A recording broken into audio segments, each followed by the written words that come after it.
세종 아미고 동지 여러분 안녕하세요. 반갑습니다.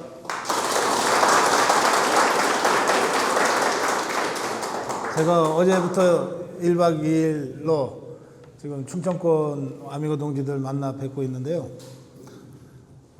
제가 뭐라고 막 얘기를 하는 것보다 여러분들 질문에 답변하는 게 훨씬 더 실용적이고 그런 것 같더라고요. 그래서 지금 우리 상황은 다 여러분들 알고 계시는 거고 지금 우리의 목표는 딱 하나입니다. 대선에서 이겨서 대한민국 지키고 윤석열 대통령 지키자. 그거 아닙니까? 어떻게 하면 대한민국 지키고 윤석열 대통령을 지킬 수 있냐? 어떻게 하면 대선에서 이길 수 있냐? 이 문제와 관련해서 여러분들 어떤 질문도 주장도 좋으니까 먼저 저한테 질문과 주장을 해주시면 제가 방송에서 하지 못하는 얘기까지 포함해서 제가 답변 드릴게요. 자, 누구든 좋습니다. 먼저 손 드시면 저희가 마이크 갖다 드릴게요. 대선 주자들도 마찬가지고 우리 유튜버들도 마찬가지인데 나름대로는 열심히 상대 진영에 대한 특히 이재명에 대한 공격들을 많이 하고 계시는데 워낙 이재명의 문제점이 많다 보니까 공격할 게 너무 많죠. 달리 말씀드린다면은 공격 대상 표적이 너무 많다는 거죠. 그 많은 공격 목표를 다 공격하려고 하다 보니까 현재 우리가 갖고 있는 화력으로 모두 제압이 안 되는 거 아닌가 이런 생각이 좀 듭니다. 보통은 이게 공격거리가 없어서 걱정인데 지금 질문은 공격거리가 너무 많아서 이거 이 선택과 집중을 제대로 해야 된다. 이제 그런 걱정이세요. 이게 대통령 선거이기 때문에 그리고 대통령이 되겠다고 지금 나서고 있는 자가 이재명이니까 우리 국민이 대통령 선거를 임할 때의 일반적인 마음가짐에 딱 부합할 수 있는 공격을 해야 되거든요. 그러니까 우리가 대통령 선거를 치를 때 우리 유권자들이 일반 국민들이 누가 좋을까 또는 누구는 안 돼라고 이렇게 판단하는 기준이 두 개예요. 두 개. 뭐 여러 개 있겠지만 핵심적인 거 두 개입니다. 두 개. 하나는 뭐냐? 그래도 우리 대통령이니까 일반 국민들보다는 높은 도덕성을 요구해요. 일반 국민보다는 더 높은 도덕성을 요구합니다. 더 높은 책임을 요구해요. 그런데 일반 국민보다도 일반 국민의 발끝에도 미치지 못하는 아주 천박하고 지저분한 자가 이재명이잖아요. 그 공격은 유효합니다. 그게 친형을 정신병원에 보냈건 형수에 대해서 온갖 정말 폐악적인 욕설을 한 거에다가 주변 사람들이 7명이나 이 의문의 죽음을 당한 거 입만 열면 거짓말, 심지어 숨 쉬는 것도 거짓말이라고 그러잖아요. 숨을 쓱 하고 쉰다니까. 그러니까 이런 것들이 우리 일반 국민들이 요구하는 적어도 대통령이면 적어도 정치인이면 우리 일반 국민보다는 좀 더 도덕적이고 더 정직해야 되지 않냐라고 하는 기준에 미치지 못하는 것들이에요. 그런데 말씀하신 대로 이거를 일반 국민에도 미치지 못하는 이 천박한 이 자법이라고 이걸 딱 엮어서 포인트를 줘서 공격을 하지 않고 7명 의문의 죽음 따로 형수한테 어쩌고저쩌고 한 폐악적인 발언 따로 입만 열면 이 거짓말 하는 거 따로 이렇게 쭉 하다 보면 공격 포인트는 하나인데 이게 분산되는 거죠. 그래서 이 문제들을 다 엮어서 일반 국민의 평균에도 미치지 못하는 아주 저질스러운 이 잡범 이걸 과연 대한민국 대통령으로 뽑아야 되냐 이게 첫 번째 포인트예요. 두 번째는 우리 국민들은 어느 나라 국민도 마찬가지인데 일단 국회의원은 다른데 국회의원은 대통령이나 정부를 잘 견제할 수 있느냐 없느냐 이걸 보지만 대통령은 당선되면 대한민국의 미래를 짊어질 사람이니까 과연 이 사람이 대한민국의 미래를 짊어질 능력과 자질이 있냐 이거 봐요. 안 보는 것 같아도 본다고요. 그런데 이재명이가 대통령이 되면 대한민국이 곧바로 베네수엘라로 전락할 거다. 말하자면 이재명과 종북주사파들의 포퓰리즘 때문에 마구 퍼주기 때문에 전락할 거다. 이런 걱정들 많이 하잖아요. 이게 두 번째 부분, 두 번째 영역과 관련된 비판인 거예요. 그래서 이것도 이재명이가 내놓는 수많은 이 표를 얻기 위한 이 발언들이 다 하나같이 국가 미래는 완전히 도외시하고 오로지 표만 되면은 무조건 지르고 보는 이런 포퓰리즘이라고 하는 것이 핵심이에요. 그래서 이 두 가지의 공격 포인트를 확실하게 맞춰야 됩니다. 그러면 공격만 해서 되는 게 아니라 뭐 그럴 사람은 저는 눈을 씻고 봐도 없을 것 같지만 이재명이보다 더 비도덕적이고 더 패륜적인 사람이 있을까요, 세상에? 근데 만약에 그런 사람이 있다면 그런 사람이 이재명이한테 뭐 패륜적이다 막 이렇게 비판하면 안 먹히잖아요. 그러니까 공격을 할 때 공격하는 사람이 누가 봐도 저 사람은 이재명이보다는 정직하고 이재명이보다는 더 도덕적이고 윤리적이고 이재명이보다는 더 공적이다 라고 하는 것이 입증된 사람이 공격을 해야 효과가 있어요. 그런데 우리 자유파 국민들이나 자유파 후보들 또 국민의힘의 후보들 보면 대체로 이재명이보다는 나아. 대체로. 그러면 기왕이면 제일 나은 사람을 내세워야 경쟁력이 더 생기는 거 아니에요?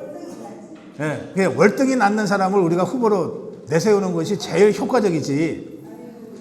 그러니까 이재명이보다 확실히 정직하고 이재명이보다 확실히 그 도덕적이고 이재명이보다 확실히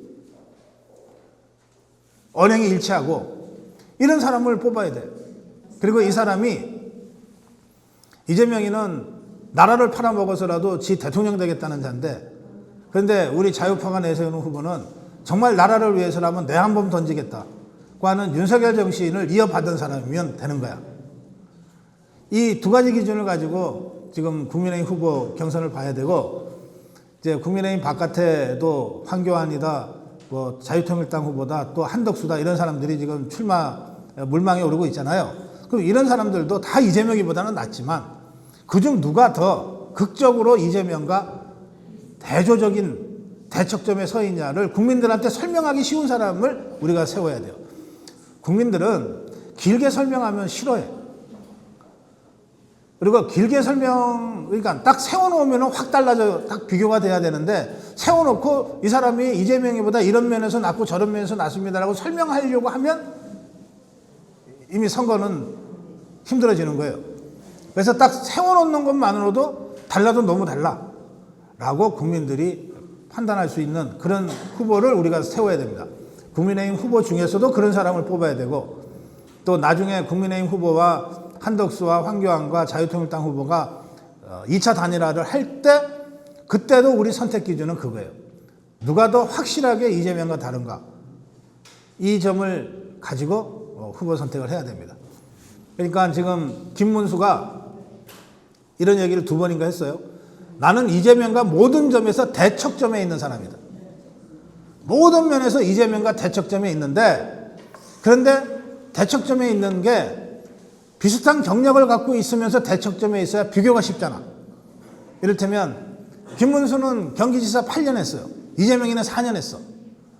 8년 하는 동안에 김문수는 단 한 건의 법인카드 유형이 없어. 그런데 저거는 4년 하는 동안에 뭐 엄청난 법인카드 유형을 했잖아요. 그러면 이게 같은 도지사를 했고 김문수가 2배로 많이 했는데도 한 건의 불상사도 없었고 불미스러운 점도 없었는데 이재명이는 그렇다. 이렇게 하면 쉽게 비교가 되잖아. 또 이재명이 대장동 사건. 대장동이라고 하는 게 그 아파트 단지 개발한 거 아니에요. 그런데 김문수는 8년 동안에 대장동보다 수십 배 되는 대규모 프로젝트를 했어요. 뭐 판교도 하고 뭐 파주 LCD도 하고 뭐 굉장히 많이 했어요. 그런데 김문수는 8년 동안에 단 한 건도 무슨 이 대규모 개발을 하면서 무슨 불미스러운 의혹 자체가 제기된 게 없어. 근데 이건 어떻게 딱 하나 했는데 어떻게 이럴 수 있냐. 이러면 쉽게 비교가 되잖아. 예, 그런 방식의 대척점에 있는 후보를 뽑아야 이재명을 쉽게 공략할 수 있고 그리고 그것을 국민들한테 쉽게 설득력 있게 설명할 수 있어요. 예, 그런 점에서 뭐 지금 말씀하신 공격 포인트 그거는 동시에 우리 쪽에 어떤 후보를 세워야 되는가에 대한 판별 기준이기도 합니다. 뭐 선거에서 저는 뭐 우리 후보들이 월등히 우수한 후보들이기 때문에 모든 역량이나 자질 이런 면에서 우수하고 해서 우리 국민들이 객관적인 심판을 해준다면 당연히 우리가 이길 거라고 믿습니다. 한데 윤 대통령께서도 계엄의 이 목적을 말씀하셨었지만은 그 선거 사전 선거 문제를 어떻게든 좀 모든 역량을 좀 집중해서 그 문제를 부각시키고 해결했으면 좋겠다. 사전 선거 문제를 전환길 선생이나 해서 지금 5가지 뭐 해결 방안을 제시하셨는데 굉장히 공감하고 있습니다. 그 5가지 부분을 이 정치권에서도 같이 목소리를 내서 알겠습니다. 해야 되지 않겠나 이런 생각을 해봅니다. 우리 후보 누가 돼도 이재명을 이길 수 있다 그러는데 저는 그렇게는 생각 안 하고요. 한동훈이 내면 무조건 져요. 한동훈이 내면 무조건 집니다. 자, 그러면 그렇고 이제 부정선거 의혹을 어떻게 원천 차단할 거냐. 뭐 이 부분은 전한길 대표의 5가지 사전투표와 관련된 개선안 요구 이게 23일까지 답변해라. 안 그러면은 부정선거에 대한 그 의혹을 걷어들일 수가 없으므로 대선 불복 운동까지도 할 수 있다. 이렇게 지금 선언을 해놓은 상태고 답변을 기다리고 있는데 이게 굉장히 중요한 포인트는 뭐냐면 부정선거가 주로 사전투표에서 이루어진다고 우리들이 생각하잖아요.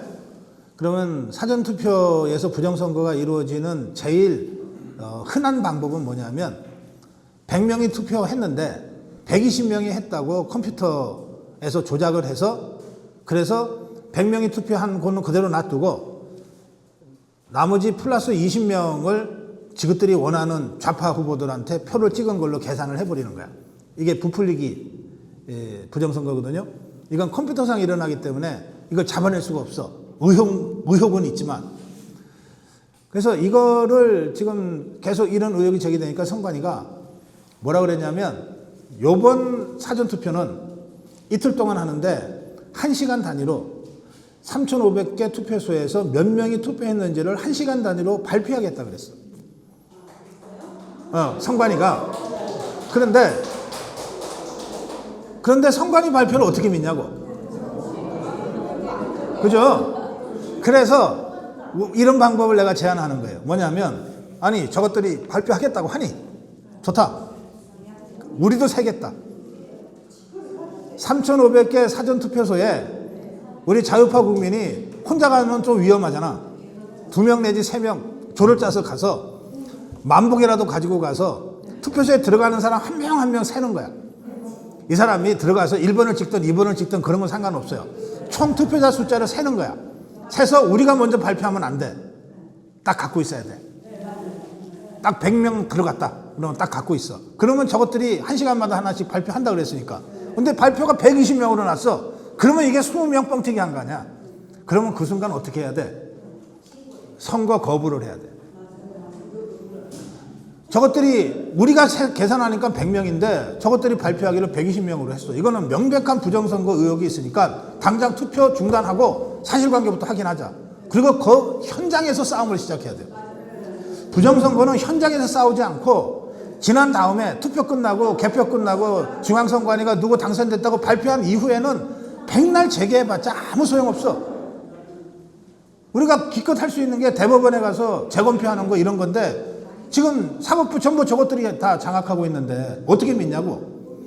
현장에서 부정선거 의혹이 발생하는 바로 그 현장에서 바로 투쟁을 시작해야 돼. 그리고 투표를 다 거부해버려야 돼.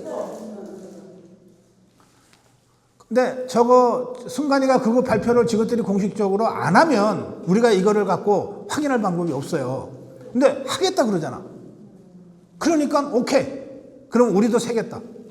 세서 선관위가 발표한 후에 우리가 확인해 보는 거야. 120명이라고 발표했는데 진짜 120명이야. 그러면 적어도 그 시간에는 뻥튀기 부정선거가 없었던 거지. 근데 120명이라고 발표했는데 100명밖에 안 갔어. 그러면 20명을 저것들이 뻥튀기해서 부정투표 하겠다고 지금 작업을 시작한 거 아니에요. 그 순간 투쟁해야 되는 거예요. 그거 하는데 7,000명이면 돼. 전국 3,500개 사전투표소에 만복에 갖고 가서 재면 되니까.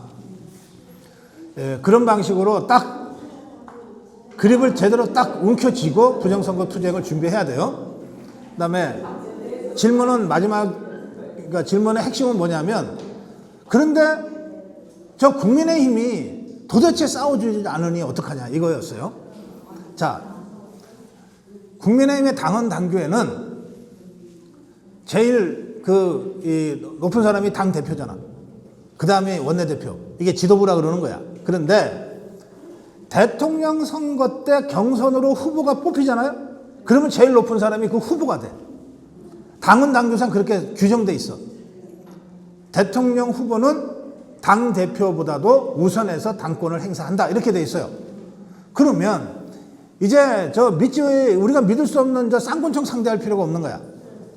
우리가 확실하게 믿을 수 있는 후보를 그 국민의힘의 후보로 뽑아 놓으면 그 후보가 다 결정할 수 있는 거야. 그 후보가 나는 부정선거가 의심되고 걱정되니 내 선거 캠프에서 부정선거를 방지하기 위한 본부를 따로 운영하겠다. 그리고 그 본부장에 그동안 부정선거 투쟁 제일 열심히 해온 황교안을 임명하겠다. 그러면 되는 거야. 그리고 당의 공식 조직이 다 면 단위까지 조직되어 있잖아요. 이게 돈 먹는 하마라 그래. 돈이라도 안 내려버리면 안 움직이는 이 조직을 적극적으로 활용해서 국민의힘 선거는 내가 할 테니 국민의힘 당 조직은 부정선거 감시 운동해라. 이게 당 대표가 아니라 당 후보가 명령하면 그 당 전체가 그렇게 움직이게 돼 있어요. 그런 방식으로 해결할 수 있어요. 이걸 할 의지가 있는 사람은 우리가 당 대통령 후보로 뽑아 놓아야 돼. 이걸 할 의지가 있는 사람. 8명 중에 이거 할 의지가 있는 사람이 3명이야, 3명. 내가 확인해 보니까 셋이야. 김문수, 나경원, 이철우. 그 셋 중에서 우리가 대통령 후보로 뽑아 놓으면 캠프를 구성할 때부터 부정선거 감시 이거를 아주 중요하게 강조하고 그걸 부각시키는 그런 방식으로 선거 캠페인을 하게 될 거예요. 그렇게 해결해야 됩니다. 한 가지 생각이 되어지는 부분이 장수 조작은 그런데 만약에 같은 장수 동일한 가운데서 어떻게 부정선거나 이루어질 수 있는 그런 문제점은 그래요. 자, 우리가 우리가 카운트했더니 100명이고 선관위도 100명이라고 발표했어. 그러면 적어도 부풀리기는 없다는 거 아니에요? 그런데도 부정선거를 하려면 이 방법밖에 없어. 뭐냐면 100명이 투표했는데 우리 쪽을 60명이 찍었어. 저쪽을 40명이 찍었어. 그런데 우리 쪽 2번 찍은 60명의 표 중에 한 10표, 한 20표를 찢어버려. 그러니까 우리 표를 40으로 만들고 20표를 찢었으니까 20표를 집어넣어야 되잖아. 그거를 1번 찍어갖고서 집어넣어서 우리가 6대4로 이긴 것을 4대6으로 지는 걸로 만드는 부정선거야. 그게 투표지 바꿔치기야. 근데 이걸 하려고 그러면 우선 투표함을 열어야 돼. 그 다음에 이걸 다 가려내야 돼. 지것들이 찢는데 1번 찍은 거 찢으면 안 되잖아. 그러니까 2번 찍은 거를 다 가려낸 다음에 여기서 20표를 찍고 다시 1번을 다시 만들어야 돼. 그래갖고서 집어넣고 다시 봉인해야 되거든. 그러니까 전원길 대표가 이 봉인지 한 번 뜯으면 표시나도록 만들자는 게 그거야. 지금은 떴다 붙였다 해도 표시가 안 나게 돼 있거든. 이거를 봉인이라고 하는 건 원래 붙였다가 누군가가 중간에서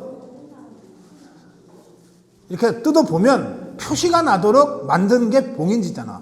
그러니까 뜯은 흔적이 남아야 봉인이에요. 그러니까 그렇게 바꾸자는 거예요. 아주 상식적인 주장이고, 이 봉인지는 보통 종이로 붙여도 다 흔적이 남아요. 저것들이 무슨 특수종이를 사용해가지고서 흔적이 안 남는 걸로 돈 들여서 일부러 만들었다 그러니까 정말 웃기지도 않은 얘기인데, 그렇게 돈 쓰지 마라. 그냥 뜯으면 바로 흔적이 나도록 봉인지를 만들자. 그러면 한 투표함을 뜯어가지고 저것들이 표 바꿔치기를 하고 다시 갖다 붙이는 짓은 원천적으로 못해. 그렇죠? 예. 그 다음에 이제 마지막으로 얘기되는 게 그거 백날 해봤자 소용없어. 컴퓨터로 조작을 하는데 그걸 어떻게 잡아? 자, 그거는 현재로서는 잡을 방법이 없어. 의심은 되지만, 의혹은 제기되지만 그걸 잡을 방법이 없어. 그럼 제가 이렇게 질문하는 거야. 그럼 그 의혹 때문에 투표 안 할 거야? 첫 번째, 투표수도 우리가 세. 그 다음에 봉인지도 받고. 그런 식으로 해서 다 우리가 할 수 있는 일을 다 하고서도 컴퓨터 서버에서 해킹으로 숫자를 조작하는 경우에 당할 수 있잖아. 그래서 우리가 마지막 방법으로 하고 있는 게 수검표야. 수개표와 수검표는 달라요. 수개표는 손으로 직접 펼쳐가지고서 1번 몇 장, 2번 몇 장 쓰는 게 수개표고, 수검표는 전자개표기로 쫙 분류한 것이 제대로 됐는지 안 됐는지를 마지막에 한 번 더 손으로 다시 펴서 숫자를 확인하는 게 수검표야. 그러니까 수검표보다 수개표가 더 정확하죠. 그런데 지금 선관위가 수개표는 못하겠다는 거거든. 수검표는 해도. 그러면 우리 입장에서는 컴퓨터 조작을 했든 뭘 했든 종이는 그냥 있을 거 아니야. 투표지는 그냥 있을 거 아니야. 그러면 이 투표지에 수검표를 아주 정확하게 여러 사람이 달려들어서 해서 선관위가 발표하는 숫자와 우리가 수검표한 숫자가 다르면 그때 현장에서 싸워야 돼. 이거는 개편날 있는 일이에요. 그 다음에 이 개편날 본투표를 먼저 다 깬 다음에 비등비등하게 나오는 걸 놔두고 있다가 마지막에 사전투표를 딱 깨갖고서 역전시키는 게 저 좌파들의 상투 수법이었잖아. 네? 그러니까 이번에는 아예 사전투표부터 먼저 깨자. 그러니까 사전투표에서 우리가 생각하는 상식적인 수준의 이 득표가 아니라 이상한 득표가 나오면 그 순간 우리가 개표 중지를 요구해야지. 현장에서. 근데 이게 가능하냐? 가능해요. 전국의 투표소와 개표소가 다 우리 자유파가 또는 국민의힘 또는 누가 되든 마지막에 후보가 될 사람의 선거 참관인들이 쫙 들어가 있잖아. 그래서 실시간으로 우리가 이것들을 커뮤니케이션 할 수 있거든요. 커뮤니케이션 한 결과 영남도, 호남도, 충청도 이상하게 지금 숫자가 먼저 깼는데 사전투표에서 숫자가 좀 너무 이상하다. 그러면 그 순간 캠프에서 후보 캠프에서 이거 부정선거 의혹이 매우 강하므로 일단 개표 중단해달라 하고 바로 대국민 메시지를 내고 싸움을 시작해야 돼요. 지금까지는 본투표 다 깬 다음에 얼마 안 남는 사전투표를 밤 지나서 새벽녘에야 깨갖고서 해갖고서 역전되고 그리고는 바로 선관위가 선고를 딱 해버렸거든. 누구누구 당선. 그래서 현장에서 싸울 틈을 주지 않았어요. 그래서 이번에 그것을 또 요구하고 있는 거예요. 그러니까 우리 5년 동안 부정선거 투쟁을 해온 분들의 입장에서는 뭐 바뀐 거 없잖아. 저거 컴퓨터 해킹해서 다 컴퓨터 조작할 거고 사전투표는 안 해야 돼. 이제 이렇게 주장을 할 수 있는데 현실적으로는 선거법을 바꾸지 않고 법은 안 바꿔줄 거 아니에요. 좌파들이. 그러면 투표하지 말 거냐 말이에요. 우리가. 투표 안 하면 그냥 이재명이한테 대통령 자리 그냥 갖다 바치는 거예요. 그러니까 현재 우리가 할 수 있는 최선을 다해서 부정선거를 방지하고 언제든 현장에서 의혹이 제기되면 바로 현장에서 싸움에 돌입하고 투표 중단을 요구하고 개표 중단을 요구하는 이런 준비를 해놓고 선거에 임하는 것이 현재로서 현실적으로 우리가 할 수 있는 최선이다 이겁니다. 예, 그런 방식으로. 근데 이거를 후보가 직접 이걸 지휘하지 않으면 시민단체가 바깥에서 백날 북치고 장구 쳐봤자 잘 안 돼요. 왜냐하면 투표는 당사자가 나 이거 못해 불복이야 투표 중단해줘 개표 중단해줘 요구를 해야 선관위가 이게 화들짝 놀라서 중단이든 뭐든 하게 되거든요. 근데 후보는 가만히 있어. 후보를 배출한 당에서도 가만히 있어. 그냥 자유우파 시민단체가 그냥 여기서 저기서 막 떠들고 끝나는 거야. 투표 개표는 다 진행돼 버리고 이렇게 해서 이른바 뒷북치는 식으로 할 수밖에 없는 이 상황을 우리가 확 고쳐야 돼요. 그러려면 후보자가 이 부정선거에 대한 인식을 투철하게 하고 현실적으로 가능한 일들을 직접 후보 책임하에 할 수 있는 후보를 뽑아야 돼. 그게 국민의힘에서는 김문수, 나경원, 이철우다 이 말이에요. 그렇게 제가 말씀드릴게요. 저도 부방대 활동을 지금 4, 5년 하고 있는데 열심히 하는 사람들이 그렇게 발견을 하면 뒤에서 도와줄 수 있는 사람이 있어야 되는데 그다음에 그 반드시 개인 날인을 하도록 지금 두 가지 말씀하셨는데 네, 그럼 다음에 뒷부분은 본투표에는 투표관리관에 그 개인 도장을 찍게 돼 있어요. 지금도 그렇게 하고 있는데 사전 투표만 선관위 직인같이 인쇄된 걸로 지금 대체하고 있어서 이거를 개인 도장을 찍게 해야 된다라고 하는 주장은 뭐 수년 동안 우리가 해왔어요. 부방대도 했고 지금 전한길 대표도 첫 번째 요구가 그거예요. 그래서 이거는 어떻게든 관철시켜야 되는 거죠. 이거는 벚꽃이지 않아도 할 수 있는 일이니까 그 주장을 계속 해야 된다는 것이고요. 그 전에 먼저 말씀하신 부분은 부방대원들이 지난 총선에서 그렇게 애를 쓰면서 악정고도 했는데 뒤에서 백업해주는 도와주는 사람이 없더라 이거 아니에요. 이거 부방대가 주체가 되고 누가 도와주고라고 발상 자체를 그렇게 하면 안 됩니다. 제가 계속해서 말씀드린 거잖아요. 당의 후보가 결정되면 모든 것이 당 후보의 결정에 따라요. 부정선거를 막아야 될 가장 1차적인 책임은 후보한테 있어요. 그리고 후보는 자신의 당락과 직결되기 때문에 가장 절박한 사람이어야 돼. 그래서 후보 캠프가 부정선거를 방지하기 위한 주체가 돼야 돼요.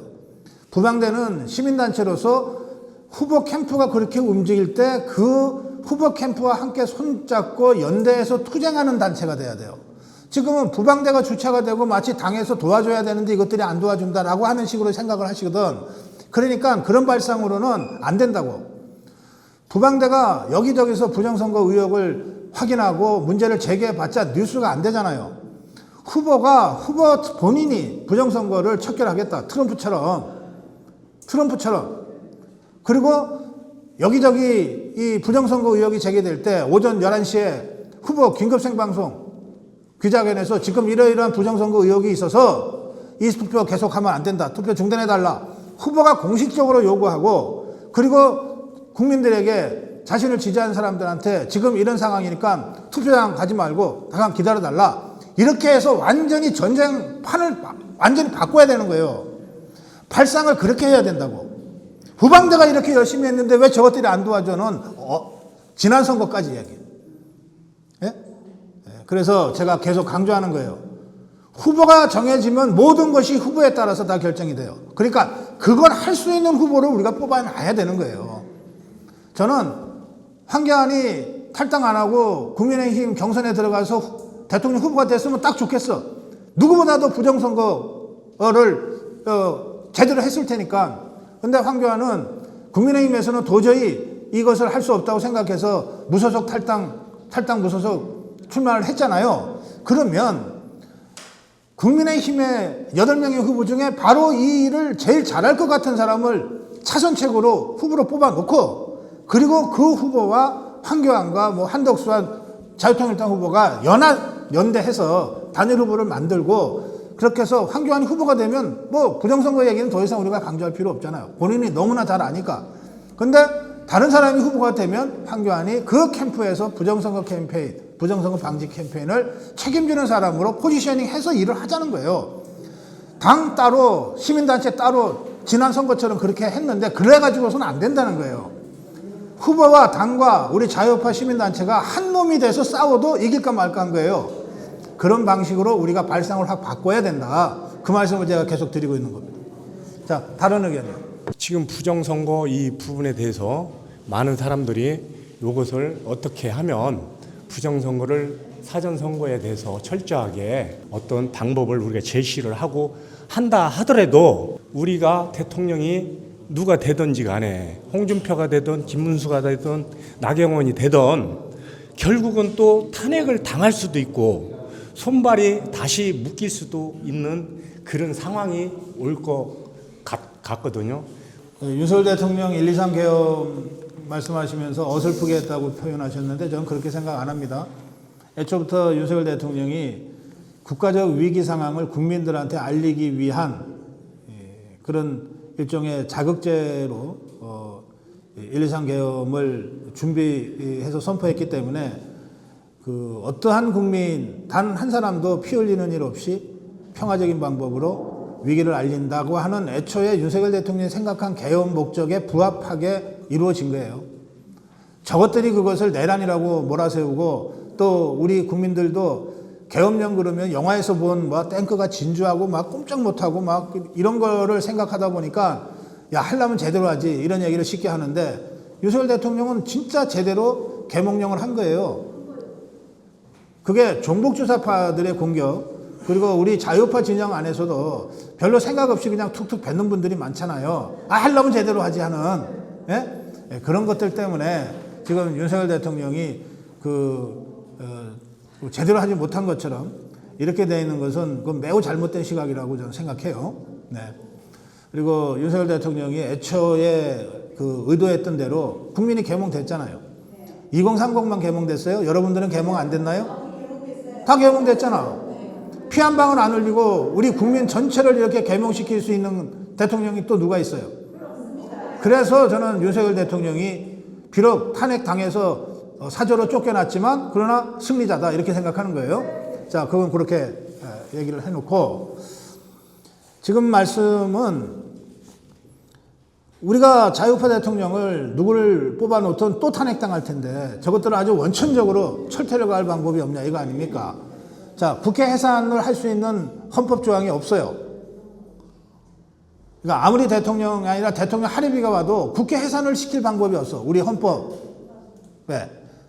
그래서 어쩔 수 없이 다음 2027년 총선까지는 저것들이 입법 독재하는 거를 일단 우리가 견뎌낼 수밖에 없어요.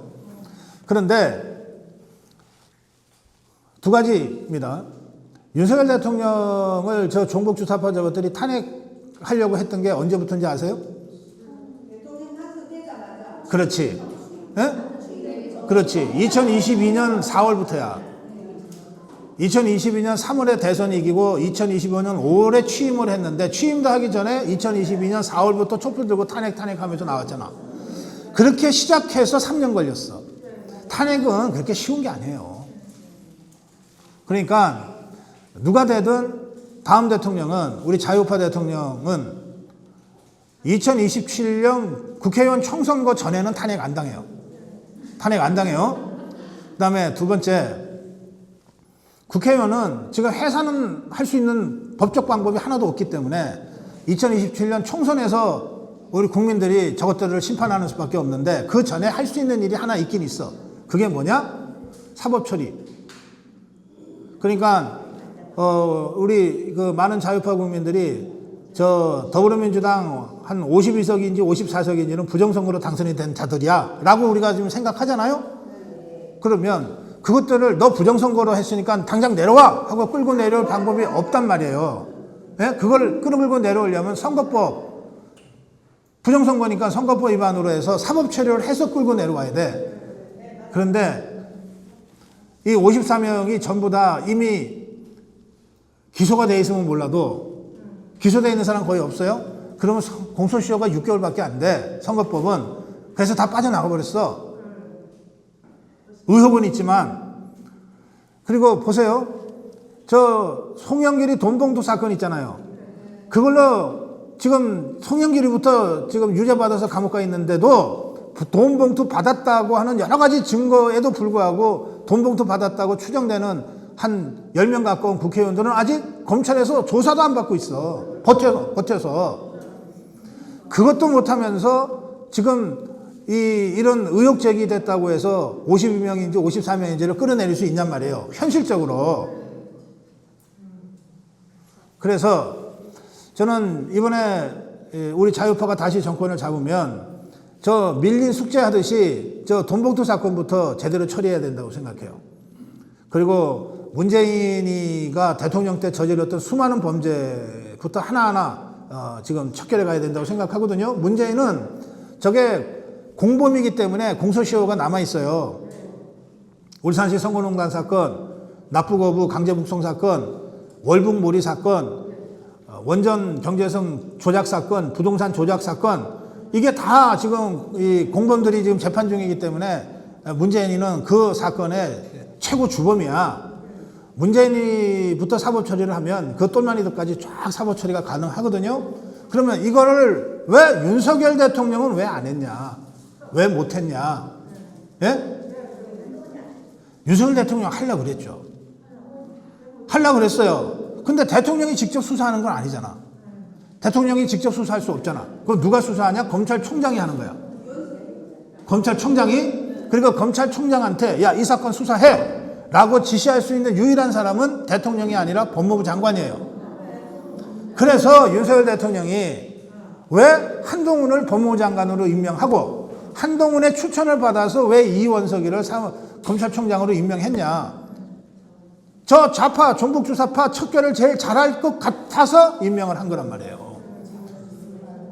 이게 저 좌파 문재인이를 비롯해서 이재명이 등등이 이게 거악들이잖아요.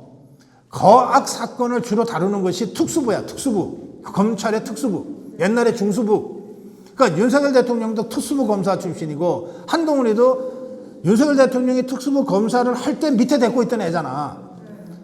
그러니까 윤석열 대통령은 이런 거악 사건 척결의 전문가예요. 그리고 이 윤석열 대통령이 자기가 한 20년 가까이 데리고 있으면서 이런 거악 사건을 함께 수사하고 맡겼던 한동훈이가 제일 믿음직했던 거예요. 그때 대통령 된 다음에.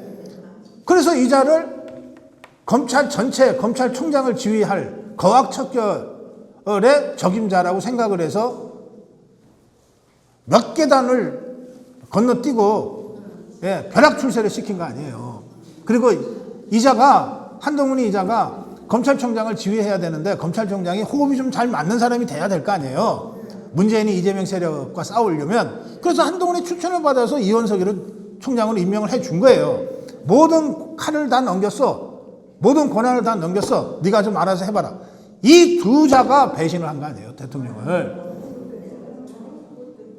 이 둘이가 문재인 이재명한테는 손도 대지 않고 칼끝을 뒤로 돌려서 윤석열 대통령한테 칼을 들이대고 배신한 거 아니에요. 그러니까 윤석열 대통령이 참 사람 못 본다 이렇게 할 수도 있지만 3년 전에 대통령이 된 다음에 다른 건 몰라도 검찰은 윤석열 대통령만큼 잘하는 사람이 없었을 거 아니에요. 그 윤석열 대통령이 그래 얘네들이라면 문재인이 이재명이 종북주사파들을 척결할 수 있을 거야 라고 픽을 한 거야. 거기서 배신당했으니까 윤석열 대통령으로서는 당시에 최선의 선택을 한 거야. 왜? 그 당시 한동훈의 별명이 뭐였어요? 조선제일검. 언론들이 다 조선제일검이라고 얘가 들어오면은 무조건 이 문재인이 이재명이 뭐 종북주사파들은 다 죽었다. 이러고 연일 보도도 했잖아요. 그게 지금은 조선제일검이 됐지. 예? 그러니까 아주 철저한 배신을 당한 거야. 윤석열 대통령이. 그래서 이번에 누가 대통령이 되든 문재인, 이재명 종북주사파 세력을 사법적으로 단죄할 수 있는 사람을 법무부 장관하고 검찰총장으로 다시 앉혀서 윤석열 대통령은 한동훈의 배신 때문에 못했지만 다음 대통령은 그것을 제대로 해야 돼요. 그 방법밖에 없어요. 그리고 나서 이걸 하나하나 쌓아가다가 2027년 총선을 통해서 국민들이 야 저것들 국회 4년간 맡겼더니 나라 거덜낼 뻔했다. 큰일 났다. 이번에는 바꿔야 되겠다라고 국민들이 선거로 바꿔줄 때까지 기다리시는 밖에 없어요. 예. 자꾸 현실적으로 안 되는 거를 해야 된다고 주장하거나 현실적으로 불가능한 거를 할 수 있는 것처럼 얘기하면 희망 고문이야. 희망 고문. 현실적으로 가능한 일, 우리가 할 수 있는 일과 아무리 하고 싶어도 할 수 없는 일들을 정확하게 구별해 놓고 할 수 있는 일에 우리 역량을 집중해야 돼요. 자, 다음 분. 국민의힘 경선이 최종 후보자가 나오기 전에 단일화 되기 전에는 윤어게인으로 끝까지 몰고 가야 된다는 생각이 저는 들고요. 끝까지 특정 후보에 대한 지지 표명이라든가 이런 건 없이 단일화가 되지 않으면 끝까지 정광 목사든 한 사람 윤어게인으로 끝까지 가야 된다. 거기서 단일화를 시켜야 된다 우리가. 그런 생각을 하고 있습니다. 거기에 대해서 답변 부탁드리겠습니다. 예, 선거인 명부는 본투표에서는 다 명부 확인을 하게 해요. 왜냐하면 본투표는 투표 방식 자체가 주민등록지 에 가서 투표하게 돼 있으니까 본인 확인을 해야 되는 거예요. 이 사람이 이 동네에 주민등록이 있는지 없는지를 확인해야 되니까. 그렇죠? 그래서 각 투표소마다 선거인 명부를 준비하는 것도 어렵지 않아. 그 주민등록지가 거기로 등록되어 있는 유권자들의 명부가 그 선거인 명부죠. 그런데 사전투표는 불가능해. 전국 어디에서나 이틀 동안 신분증만 보이면 다 투표할 수 있기 때문에 사전투표소에서 선거인 명부를 비치해야 된다는 주장은 전국의 모든 선거인 명부를 갖다 놔야 된다는 얘기랑 똑같은 거야. 자기 주거 거주지와 상관없이 어디서나 찍을 수 있게 허용되어 있는 게 사전투표니까. 이해하셨어요? 아니 그러니까 그걸 하려고 그러면 3,500개의 투표소에서 전국의 선거인 명부를 다 갖다 놔야 비로소 이게 의미가 있는 얘기가 되는 거예요. 그러니까 물리적으로 불가능할 거예요. 제가 보기에. 3,500개 투표소에서 유권자가 4,200만 명 정도 되는데 4,200만 명의 명부를 쌓아놓고 확인을 해야 되거든. 어느 동네 사람이 어느 투표소에 가서 투표할지는 아무도 모르잖아요. 예, 그래서 이 선거인 명부에 그런 허점이 있기 때문에 아예 사전투표하지 말자는 주장이 나오는 거예요.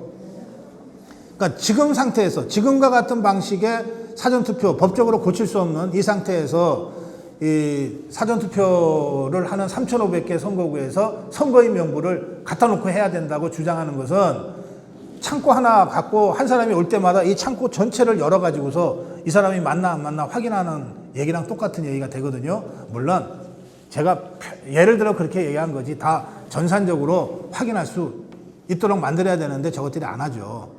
예, 그래서 안 하는 것들을 강제하려면 법을 고치거나 해야 되는데 지금 그럴 수 있는 시간이 안 되기 때문에 그래요.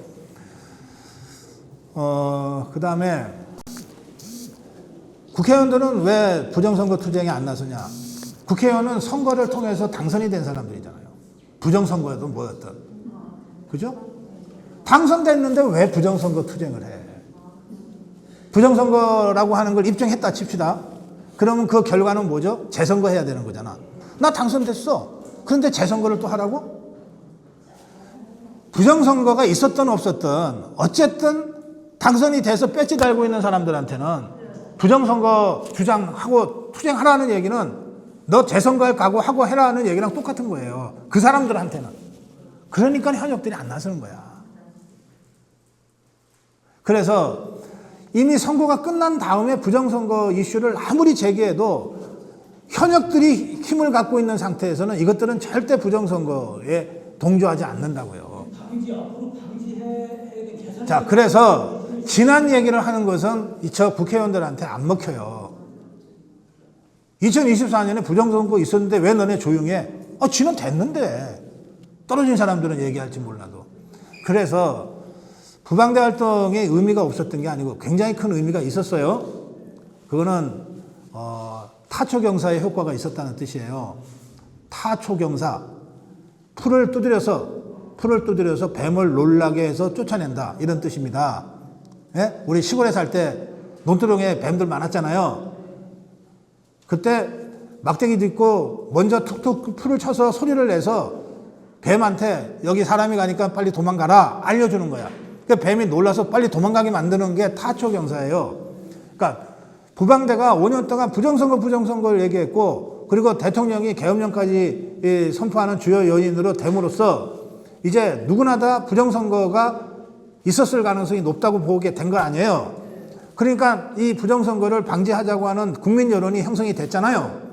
그러니까 부정선거 하려고 준비하고 있겠지 그것들이 야 이번에 걸리면 진짜 우리 죽겠다 라고 조심하거나 더 교활한 방법을 쓰거나 아니면 아예 포기하거나. 나는 감옥 갈 각오 안 한 자들은 포기할 거라고 생각하거든요. 이게 타초경사 효과예요. 그러니까 부방대 활동이 의미 없었던 게 아니에요.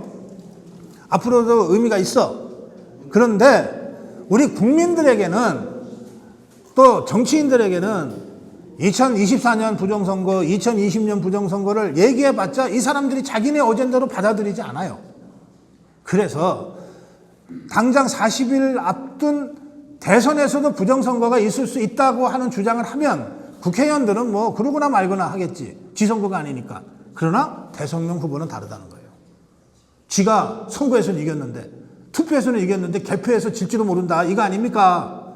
그러면 대통령 후보는 절대 이것을 남의 문제, 강 건너 불처럼 못 봐요. 안 본다고.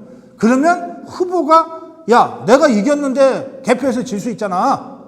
내 캠프에 부정선거 캠페인 해야 돼. 라고 결정하면 그렇게 가는 거야. 그래서 제가 후보가 중요하다고 계속 말씀드리는 거예요. 짧게라도 제가 한 가지 평소에 궁금했던 게 네. 우리는 우파를 사랑하잖아요. 그리고 나름의 명분과 어쨌든 간 나름의 철학을 갖고 있지만 그러니까 저쪽 당에서는 왜 이재명이 그렇게 인간으로서도 뭐뭐 형편없는데도 불구하고 왜 민주당 그쪽을 열광하는지 만약에 열광한다면 그 나름의 사유랄까 그들의 입장에서 한번 궁금했거든요. 예, 아주 좋은 질문이에요. 좌파들은 이승만 대통령 건국 때부터 박헌영이를 내세워서 김일성이가 앞장서서 대한민국 건국을 막으려고 했죠. 실패했어요. 6.25 전쟁 일으켰는데 또 실패했어. 그 이후에 수많은 전위 조직, 뭐 통역당, 인혁당, 난민전, 뭐 반제동맹 이런 것들을 계속 만들었고 얼마 전에 민노당 간첩단 사건, 충북 간첩단 사건까지 계속 만들어서 대한민국 전복하려고 했는데 다 실패했어.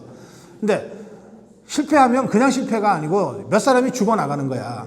걔네 입장에서는 가장 전투력 있는 전사들이 감옥에 가서 무기징역을 받거나 사형당하거나 이렇게 되는 거야. 대한민국 전복을 꿈꾸는 종북주사파 입장에서는 바로 그들이 혁명 열사들이야. 예? 이재명이도 그 혁명 열사의 연장선에 있는 자라고 생각하기 때문에 이 자가 형수한테 무슨 욕을 했건 지 친형한테 어떻게 잔인한 짓을 했건 상관없는 거야. 이재명이만이 대한민국을 체제를 무너뜨리고 전복시키고 북한식 인민민주주의 체제로 갖고 갈 수 있는 우리의 지도자다. 이렇게 생각하니까 똘똘 뭉쳐서 흩어지지 않는 거예요. 아니 일반인은 없어. 그거 다 그냥 아무 생각 없이 나 일반인인데 이재명 좋아. 그건 약간 좀 이상한 사람이지. 일반인 없어. 일반인처럼 보일 뿐이야. 어떤 형태로든 정복주사파의 그 수많은 이 조직 혈관들이 미세의 미세혈관처럼 쫙 뻗어 있어. 그 주변에 쟤는 안 그럴 것 같은데 왜 쟤가 저렇지? 라고 하는 사람을 가만히 살펴보세요. 뒤에 뭔가가 있어. 무슨 하다못해 무슨 동호회 모임이든 무슨 SNS에 무슨 커뮤니티든 뭔가가 있다니까. 좌파는 철저하게 조직해서 움직여. 그러니까 흩어지지 않아. 지고 나면 오히려 더 사람들이 많이 모여서 후원을 더 많이 해. 혁명적 어떤 이 열정을 가지고 싸워왔기 때문에 80년 동안 싸워온 자들이야. 우리는 80년 동안 안 싸웠어. 자유우파는 80년 동안 안 싸웠어. 대신 누가 싸웠냐? 이승만 대통령이 싸우고 박정희 대통령이 싸우고 전두환 대통령이 싸우고 박근혜 대통령이 싸우고 윤석열 대통령이 싸운 거야. 우리 자유우파는 그 지도자들이 싸울 때 함께 싸우질 않았어. 그냥 구경했지. 그리고는 뭐 당연히 이렇게 사는 거지 라고 생각했던 거야.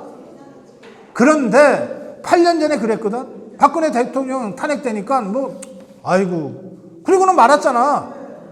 그런데 이게 우리 싸움이구나라고 인식하고 나서 비로소 박근혜 대통령을 잃고 나서 우리 자유파가 행동에 나서기 시작한 거고 이번에 윤석열 대통령 탄핵은 정말 우리가 막아내야 된다. 막아낼 수 있다 생각하고 혼신의 힘을 다했잖아. 자, 근데 실패했어? 그러면 우리가 몇 년 실패한 거야?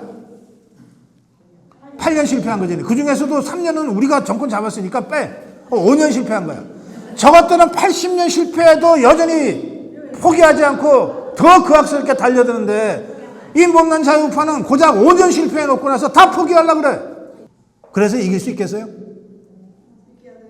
그래서 다시 일어서야 된다는 거예요. 그리고 저는 다시 일어나야 된다고 여러분들한테 당위적으로 얘기하고 싶지 않아요. 제 직업이 평론이잖아. 여러 가지를 다 상황을 해보면 우리가 이겨. 우리 자유파가 다시 모여서 일어나면 우리가 이긴다고. 이번 대선에서. 에? 목표를 높게 잡을 필요 없어. 우리는 3년 전에 윤석열 대통령이 얻었던 48%만 다시 확보하면 돼. 윤석열 대통령이 3년 전에 확보한 표를 왜 지금 우리가 못하냐고. 예? 48만 하면 돼. 이재명이 저것들은 죽었다 깨어나도 47을 못해. 왜? 지난 3년 동안 이재명이가 표 얻기 위해서 보여준 게 뭐 있어? 전부 지금 같은 동네에서 학살이나 하고. 네? 이재명이의 패악질이 3년 동안 있었지. 이재명이가 한 표라도 다시 더 갖고 온 게 있어요? 없단 말이야. 그러니까 지금 일방적인 독주하는 것처럼 보여도 이재명이가 40을 못 넘어요. 선거 40일밖에 안 남았는데 여전히 30%대잖아. 우리 후보들하고 비교하면 뭐 굉장히 앞서가는 것처럼 보이지만 선거는 결국 가면 49대 51이야. 그런데 저 이재명이는 49가 못 돼. 40간신이 되는 거야. 우리는 3년 전 윤석열의 48%만 다시 얻으면 돼. 그건 우리 자유파가 흩어지지 않고 하나가 되면 되는 표야. 왜 우리가 못 이기냐고. 우리가 이길 수 있으니까 지금 다시 일어서자 이 말씀입니다.